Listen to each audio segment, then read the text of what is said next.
Hello hello everyone, good morning, Radhe Radhe. कैसे हैं आप सभी? आई होप कि आप सभी बहुत अच्छे होंगे फ्रेंड्स। मैं भी बहुत अच्छी हूँ। सो फ्रेंड्स, मेरी वीडियो को आप बहुत एंजॉय कर रहे हो और बहुत सारा प्यार दे रहे हो, जिसके लिए बहुत बहुत शुक्रिया, दिल से धन्यवाद है। सो गाइज, आज मेरा मायके में लास्ट डे है। आज मैं अपने ससुराल चली जाऊँगी। फिर सोचा मैंने जाते जाते चलो माता का दर्शन करते चलते हैं। और मैं आ गई हूँ आज माता के दर्शन करने। एकदम सुबह सुबह की वीडियो है ये। और ये देख रहे हो पहाड़, पहाड़ों के बीच में ही है माता। ये जो मंदिर है ना, इसके आजू बाजू बहुत सारा पहाड़ी इलाका है। पूरे पहाड़ों में ही ये माता, तारा चंडी माता इनका नाम है। और गाड़ी में हम लोग बैठे हैं, देखो गाइस, टोटो गाड़ी में। तो टोटो गाड़ी में बैठने का एक सबसे बड़ा रीज़न ये है कि मैं 4-5 दिन से, और 4-5 दिन से नहीं, 8 तारीख से जो ट्रेन में, फिर 4 व्हीलर में मैं बैठ बैठ के ना, एक तो एसी मुझे सूट नहीं करता, और पता है मेरी ना एकदम तबीयत ख़राब हो जाती है। सेम कंडीशन बाबू के साथ भी है। उसे उल्टी आने लगती है और वो उस गाड़ी में बैठने का नाम ही नहीं ले रहा है। तो हम लोगों ने डिसाइड किया कि हम टोटो गाड़ी से चलेंगे। और सच बताती हूँ, मुझे टोटो गाड़ी बहुत पसंद है। इससे जाने में इतना मज़ा आता है ना, एकदम खुलापन ऐसा लगता है, हवा दिख लगता है, चारों तरफ से चीज़ें दिखती है, तो ज़्यादा मज़ा आता है। सो गाइज, हम जो मंदिर में जा रहे हैं, तो ये जो मंदिर है ना, जो बहुत प्राचीन मंदिर है, बहुत पुराना मंदिर है। और ये मंदिर की स्थापना कैसे हुई थी मैं आपको बताती हूँ। कि जो पार्वती माता है, तो जब पार्वती माता कोई जग में गई थी, ये पूरी कहानी मुझे नहीं पता है। तो सती के जो अंग होते हैं ना, जहाँ जहाँ गिरे थे वहाँ माता के मंदिर की स्थापना की गई थी। तो वो जो सती यानी कि पार्वती माता के जो अंग हैं, तो ऐसा माना जाता है कि यहाँ पे उनके आँख आए थे, आँख गिरे हुए थे, तो जिससे तारा चंडी माता की स्थापना हुई। तारा मतलब आँख होता है। और एक और मंदिर है हमारे घर के पास में ही, मुंडेश्वरी माता, थोड़ी दूरी पे है। तो वहाँ पे उनके सिर गिरे हुए थे, तो उनकी स्थापना हुई मुंडेश्वरी माता के नाम से। तो ये मंदिर बहुत प्राचीन है और ऐसे ही बनाई हुई मंदिर नहीं है, कुछ रीजन से इस मंदिर की स्थापना की गई है। और बाकी डिटेल आप देख लेना, मुझे उतना पता नहीं है, जितना मुझे पता था मैंने आपको बताया। तो ये हमारे सासाराम में है और हमारे घर से मतलब 10-15 मिनट की दूरी पे है बस। तो हम आ गए थे दर्शन करने के लिए, और आज भाई का बर्थडे भी था, तो लगे हाथ हमने दर्शन कर लिया। और मैं यहाँ पे बाबू को लेकर अभी कभी नहीं आई थी, तो मैंने सोचा चलो दर्शन कर लेते हैं। ये मेरा मतलब, मैं तो बहुत बार आई हूँ, लेकिन बाबू के होने के बाद से ना मैं यहाँ दर्शन करने एकदम से कभी नहीं आई हूँ, तो इसीलिए आ गई। और ये मंदिर बहुत ही अच्छा मंदिर, और यहाँ पे नवरात्रि वगैरह में ना गाइस बहुत ही ज़्यादा भीड़ होता है, बहुत ज़्यादा। शाम की संध्या आरती के टाइम भी बहुत भीड़ होता है। और यहाँ पे पहले ये सारी चीज़ें नहीं थी, ऐसे तिलक वगैरह बनाने वाला चीज़ नहीं था। अब हर जगह सब चीज़ें होने लगी है ना। तो ये चंदन का लेप, और इससे लिख रहे थे जय माता दी, और मंदिर का कुछ सिंबल बना रहे थे। तो देखो, इन सारी चीज़ों से नहीं होता है भक्ति भाव, पूजा पाठ, बट ये चीज़ें ना मुझे थोड़ी अच्छी लगी, इसलिए मैंने बनवा लिया। और भक्ति भाव अपने मन से होनी चाहिए। ये सारी चीज़ें कराने से बहुत ज़्यादा हम पूजा पाठ वाले नहीं बन जाते हैं। मम्मी तो बहुत हमें डांट रही थी कि ये सारी चीज़ें कराते हो और मन साफ नहीं रखते हो, तो पूजा पाठ में मन लगाओ, इस सब चीज़ों का कोई फ़ायदा नहीं है। तो सही बात है, लेकिन मुझे बहुत अच्छा लगता है ये सब बनवाना, तो मैंने बनवा लिया। और मैंने भी बनवाया, काजल ने भी बनवाया, बाबू ने बनाया। तो हमने पूजा पाठ कर लिया। और ये देखो, माँ बेटे हैं सेम सेम। ये लड़का बहुत इंजॉय करने वाला है, बहुत ज़्यादा। और इसको ना नानी घर, आजी घर बहुत मज़ा आ रहा है, बहुत इंजॉय कर रहा है, क्योंकि इसको यहाँ पे घूमने के लिए बहुत ही ज़्यादा मिल रहा है। सो गाइस, पूजा पाठ हुआ हमारा ख़त्म, और अब हम सोच रहे थे कि जब हम मंदिर आए हैं तो कुछ ले लेते हैं यहाँ से। और मैं कभी भी कोई भी देवी स्थान पे गई हूँ या कहीं भी, तो उस मंदिर से मैं ना चूड़ी, सिंदूर, बिंदी अपने लिए ज़रूर खरीदती हूँ। हर मंदिर से, अभी तक ऐसा कोई मंदिर नहीं है जहाँ से मैंने सिंदूर और बिंदी ना खरीदा हो, हमेशा। और वही सिंदूर मेरा हमेशा चलता है। फिर कहीं ना कहीं कोई मंदिर में चली जाती हूँ और फिर वहाँ से खरीद लेती हूँ। तो मेरा जब भी सिंदूर जो भी होता है ना किसी माता के स्थान का ही होता है, मैं हमेशा लेके जाती हूँ। और बुचिया के लिए ना मैंने जो काले धागे बांधे जाते हैं पैर में, क्योंकि हमारे तरफ ना जब तक अन्नप्राशन मुजुट्ठी नहीं होता ना, तो कुछ पहनाते नहीं हैं। तो वही मैं उसके लिए ले रही थी। और काजल के लिए भी बोला मैंने कि तुम भी सिंदूर और बिंदी ले लो, क्योंकि यहाँ का जो चढ़ाया हुआ चीज़ें होती है ना, जो मंदिर के पास की, वो लेके जानी चाहिए, आशीर्वाद होता है।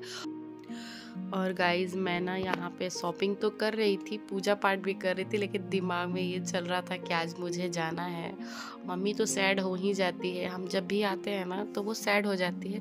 और 2 दिन में चले जाना मतलब अभी तो मुझे आना है, लेकिन फिर भी एक बार मायके में जब आ जाती हूँ तो ऐसे लगता है कि हमारे ना पंख लग गए, हम एकदम खुल के उड़ना चालू कर देते हैं। जहाँ मन वहाँ घूम लो, जैसे मन वैसे चले जाओ।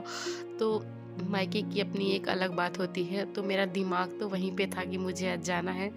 सो हमारा दर्शन वगैरह फाइनल हो गया और अब हम आ गए। भूख भी हमें बहुत जोरों की लगी थी और हमारा दर्शन हुआ कंप्लीट। और अब हम जाएंगे घर की ओर। अब पहुंचते हैं घर, क्योंकि हमें फटाफट घर जाके पैकिंग करनी है और निकलनी भी है। सो गाइस आ गए हम लोग तारा चंडी घूम के मंदिर। आज भाई का बर्थडे भी था तो इसीलिए हम लोग चले गए थे थोड़ा दर्शन करने के लिए। और काफी दिन हो गया था मुझे भी तारा आए क्या करो। अच्छा सिलवा दिया रख दो ओ रुआ में रख ले, क्या होता नहीं जाने तो कोई दिक्कत नहीं है। घर आए तो हिंदी भोजपुरी सब चलेगा। तो अब जा रहे हैं फटाफट से पैकिंग करने, क्योंकि आज मुझे निकलना भी है। मैं तो आई एक दिन के लिए। और यहाँ मम्मी बहुत उदास हो गई थी। जैसे मैंने कैमरा ऑन किया ना, वो बहुत इमोशनल और मतलब रोने जैसा हो गई थी। जब हम आते हैं तो ये इतनी खुश हो जाती है और जब जाने का समय होता है ना तो ऐसे ही होता है, हम बहुत उदास हो जाते हैं। लेकिन मुझे फिर भी जाना पड़ता है, सबको जाना पड़ता है। और गाइज़ मैं ना इसके सामने हंस रही थी इसकी वजह से ना कि अगर मैं भी रोने लगूंगी ना तो जाने के बाद ये रोते ही रह जाती है और इसका तबीयत बहुत ज़्यादा ख़राब हो जाता है, जिसकी वजह से मैं इसके सामने जानबूझ के हंस रही थी, रो नहीं रही थी। चलो डालो और डालो। वाह क्या है ये इसका नाम? Chilli potato. वाह वेरी गुड। चिली पटेटो बनाई है बहू रानी। देखे बहू रानी आपका फेस। हाँ चलो चलो रुको एक सेकंड, रुको मेरे को पीछे जाने दो। चलो आओ।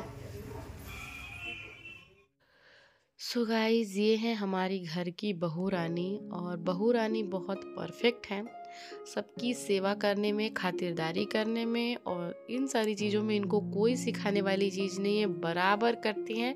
और इनको नया नया चीज़ बनाना ट्राई करना अच्छा लगता है, जो कि सच में बहुत अच्छी बात है। तो ये आए थे और इसके लिए काजल ने बनाया था चिली पोटैटो इनके लिए। तो यही ये टेस्ट कर रहे थे और वाकई में बहुत इसने अच्छा बनाया था। इन्होंने बोला कि बहुत अच्छा बनाई थी। तो ये भी नया नया चीज़ों को ट्राई करती रहती है, जो कि अच्छी बात होती है। खाना बनाना चाहिए तो दिल से, और सीखना भी चाहिए। ऐसा नहीं कि मुझे नहीं आता, हम नहीं कर पाएंगे। ये सारी एक्सक्यूज़ देने वाले जो लोग होते हैं ना, उन पे ना मेरा दिमाग ख़राब होता है। तो एक्सक्यूज़ मुझे बिल्कुल पसंद नहीं है। आप कोशिश करोगे तभी आपको कोई चीज़ आएगी।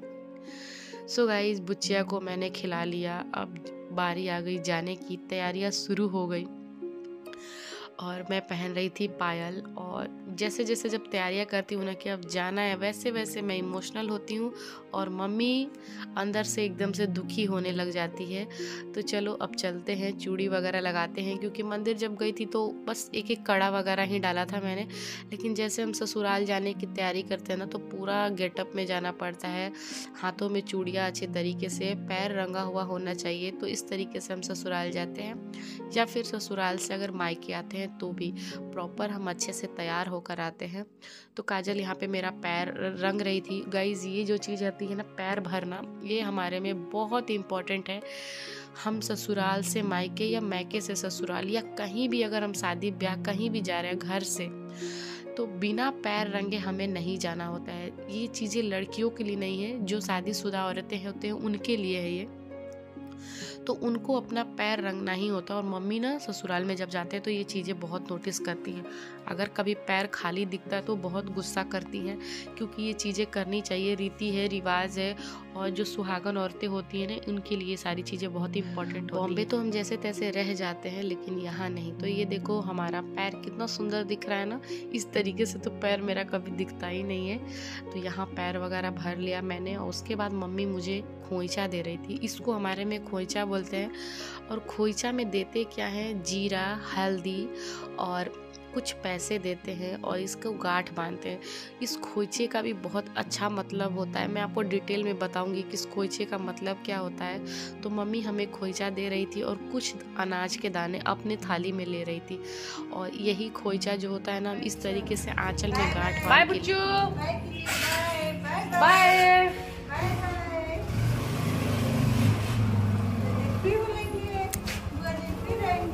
फिर मिलेंगे बेटा।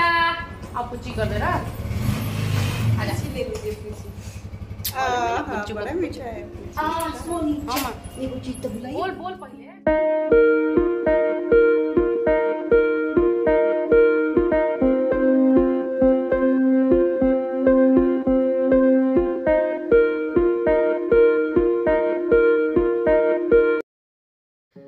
सो गाइस, सबको बाय बोल के हम निकल चुके हैं। और जब निकलते हैं ना तो बहुत उदास सा हो जाता है मन। एक दिन आने के बाद तो मन भी नहीं लगता है यहाँ पे।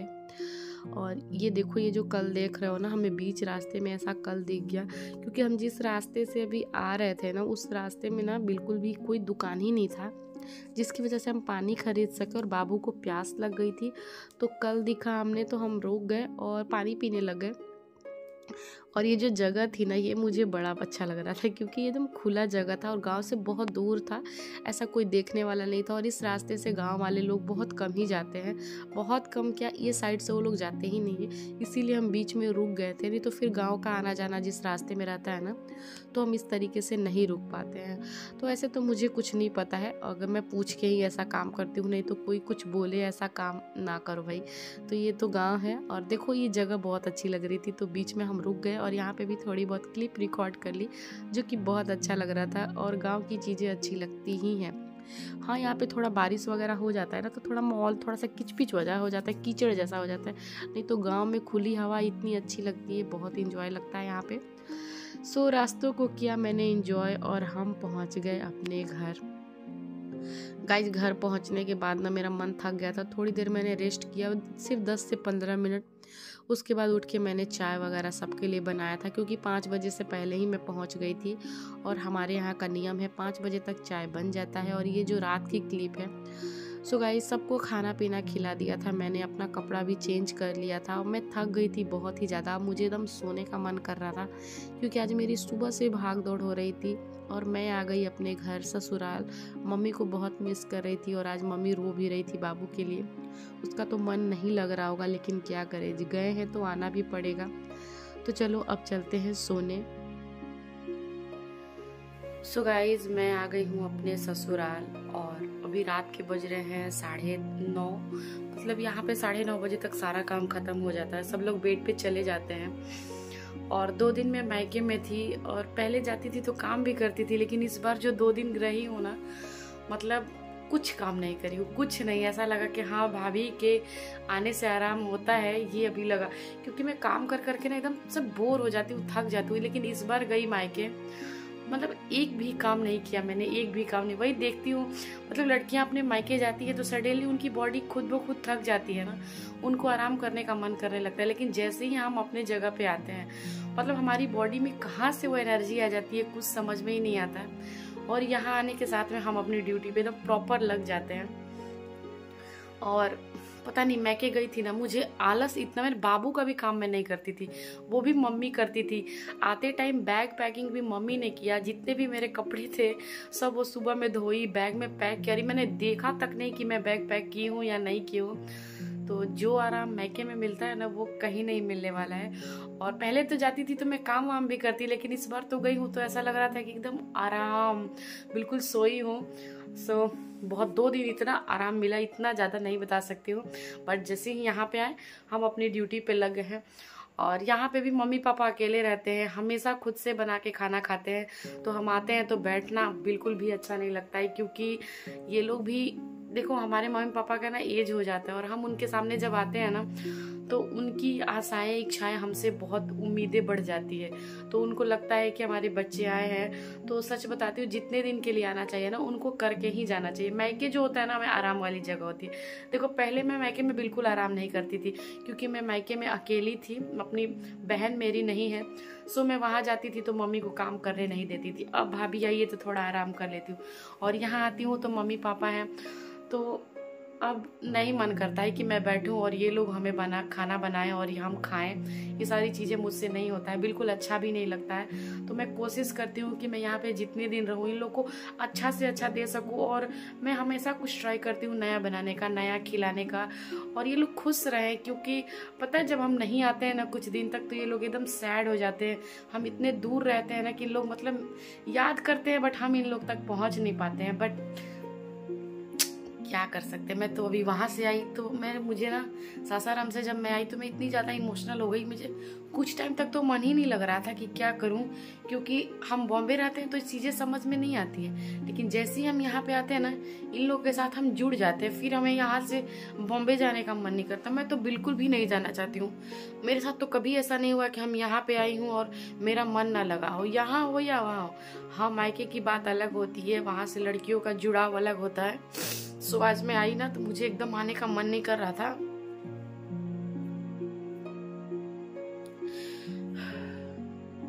और पता नहीं क्यों वहां से आने के बाद ना रोना आ जाता है। मुझे ये नहीं बोलूंगी कि मुझे यहाँ तकलीफ है या मुझे किसी चीज की दिक्कत है, नहीं, कोई चीज की प्रॉब्लम नहीं है मुझे। लेकिन फिर भी हम लड़कियों के ना मायके से अलग लेवल का लगाव होता है जो कहीं नहीं हो सकता है। और मैं अपनी यहाँ पे आती हूँ तो मुझे कभी बॉम्बे जाने का मन नहीं करता है, कभी नहीं। मतलब मुझे ना अपने लोगों से जुड़े रहना ज्यादा पसंद है। मुझे सिर्फ दूर दूर रहना नहीं, ऐसा नहीं हो सकता है मुझे। और मैं अपने मायके में भी जाती हूँ तो करती हूँ और उन लोग को प्रॉपर चीजें करती हूँ। और मैं यहाँ पे भी आती हूँ ना तो मैं सारी चीजों को मेंटेन करती हूँ। ऐसा नहीं है कि यहाँ पे मैं टाइम पास करके रहती हूँ, नहीं, मैं यहाँ पे भी रहती हूँ, बहुत मन से रहती हूँ। और यहाँ पे भी मम्मी पापा को जो भी करके देती हूँ ना, बहुत दिल से करके देती हूँ। सो मेरा मन दोनों जगह लगता है, बट मायके से अपना जुड़ाव अलग होता है। सो गाइस, ब्लॉग को यहीं पे एंड करेंगे। और एक सेकंड, सो गाइस, ब्लॉग को यहीं पे एंड करेंगे। और यहाँ पे सभी लोग खाना पीना खा के सो चुके हैं। यहाँ पे भी सेम ड्यूटी है, हम किचन वगैरह क्लीन करके ही सोते हैं। तो अब जा रही हूँ मैं भी सोने के लिए। और मैं अकेले बैठ के बस यही मम्मी पापा को थोड़ी बहुत मिस कर रही थी। और अभी तो भाई की जो बेटी हुई है, भतीजी हमारी, वो भी बहुत प्यारी हो गई है, बहुत प्यारी लग रही थी, उसको भी मिस कर रही हूँ। सो चलो, एक जगह तो हम रह नहीं सकते, क्योंकि जैसे हमारी भाभी अपने ससुराल में रह रही है, हमें भी यहाँ रहना है, हमें भी। अब कुछ नहीं बोलूंगी, अब ज्यादा बातें करती हूँ ना तो फिर मैं रोने लग जाती हूँ, इसलिए मैं ज्यादा बातें नहीं करूंगी। तो चलिए गाइस, ब्लॉग को एंड करते हैं। और यहाँ आने के बाद ना देखो, यहाँ पे ब्लॉगिंग करने की ना आदत नहीं है। अभी गांव में मैंने ब्लॉगिंग नहीं करी है, तो हर जगह मुझे ना डायरेक्ट कैमरा उठाना अच्छा नहीं लगता है। और किसी को भी इस चीज़ की भी आदत नहीं पड़ी है कि हाँ मैं ब्लॉगिंग कर रही हूँ। जानते सब है, देखते सब है, बट अभी उन्होंने मुझे रिकॉर्ड करते बिल्कुल भी नहीं देखा है। और कोई रिकॉर्ड करने वाला भी नहीं है। तो थोड़ा गांव है ना, गांव के माहौल से के अनुसार हमें चलना पड़ता है। बॉम्बे तो कहीं भी मैं कैमरा उठा लेती थी, कुछ भी रिकॉर्ड कर लेती थी। लेकिन यहाँ कैमरे को ऐसे हाथ में पकड़ने में भी थोड़ा सोचना पड़ता है। सासाराम में बिल्कुल नहीं सोचना पड़ता है, वहाँ बेटी हूँ लेकिन यहाँ बहू हूँ, तो उस तरीके से रहना पड़ता है ताकि लोग कुछ ना बोले कि हाँ बहुत ऐसे वैसे। तो धीरे धीरे धीरे धीरे ना एक्सपीरियंस जैसे बढ़ेंगे, एक्सपीरियंस की बात नहीं है, जब लोग जानने लगते हैं ना हमें और हमारी चीज़ें थोड़ी हम तरक्की करने लगते हैं तो कॉन्फिडेंस खुद से बढ़ जाता है। तो अभी हम उस लेवल पे नहीं है कि हम बढ़ चढ़ के किसी चीज़ को करें। तो जैसे जैसे हम आगे बढ़ेंगे और आप लोग मुझे सपोर्ट करोगे तो मैं भी उस तरीके से ब्लॉगिंग करने लगूंगी। हालांकि मुझे एजिटेशन नहीं होती ब्लॉगिंग करने में, मैं आराम से ब्लॉगिंग कर सकती हूँ। बट लोग जो होते हैं ना, वो कौन क्या बोलेगा, हम ऐसा बोल देते हैं कि फ़र्क नहीं पड़ता है, लेकिन फ़र्क पड़ता है। हम गांव में जब रहते हैं तो हमारे मम्मी पापा से लोग कहने वाले होते हैं, तो सारी चीज़ों को लेके हमें चलना पड़ता है। हम सडनली कुछ भी नहीं कर सकते हैं। बेटियाँ कुछ कर सकती हैं, बहुएं सब कुछ नहीं कर सकती हैं। तो देखते हैं सभी लोग मुझे अपने फ़ोन में वीडियोस में देखते हैं, लेकिन सामने से अगर वही चीज़ें मैं करूँगी ना तो अच्छी नहीं लगती है। तो सब चीज़ों को लिमिट में रखते हुए जैसे होती है मैं उतनी क्लिप आप लोग तक जरूर शेयर करूँगी। बाकी आज के लिए इतना ही, ब्लॉग को एंड करते हैं। ब्लॉग पसंद आती है तो लाइक कीजिएगा, चैनल को सब्सक्राइब कीजिएगा। और वीडियो गाइस कैसी लगती है प्लीज मुझे कमेंट के माध्यम से जरूर बताइएगा। कल मिलती हूँ एक अच्छी सी वीडियो के साथ, एक अच्छे से ब्लॉग के साथ। अभी मेरा 1 महीना विलेज लाइफ स्टाइल ही चलने वाला है। Okay, bye bye, take care.